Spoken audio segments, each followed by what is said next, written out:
ہر قسم کے روحانی جسمانی مسائل اور وظائف کے لیے پیر اقبال قریشی چینل کو سبسکرائب کریں۔ بسم اللہ الرحمن الرحیم۔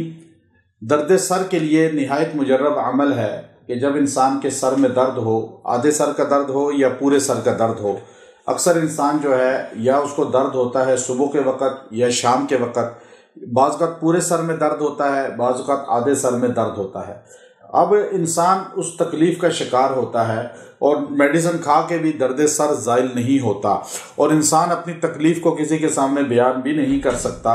تو اس کے لیے سب سے مجرب جو ہے وہ یہ آیت ہے، سورہ مومنون کی آخری آیت کا جو جملہ ہے، وَقُلْ رَبِّ اغْفِرْ وَارْحَمْ وَأَنْتَ خَيْرُ الرَّاحِمِينَ۔ اس کو آپ نے روزانہ جب بھی درد ہو 7 مرتبہ درد والی جگہ ہاتھ رکھ کے اس کو پھونک لیں، اللہ تبارک و تعالی جو ہے درد کو زائل فرما دیں گے۔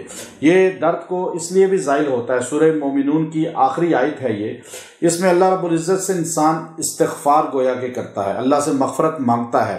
درد سر جو ہے یہ روح کی بے قراری کا نام ہے۔ جب روح اندر بے قرار ہوتی ہے نافرمانی کی وجہ سے، اللہ رب العزت کا غضب اس کی روح پر نازل ہوتا ہے، تو روح اندر بھٹکتی ہے، پریشان ہوتی ہے، پھڑکتی ہے، تو اس سے اکثر درد سر ہوتا ہے۔ مخزن اخلاق کے اندر اس کی تشریح کی گئی ہے۔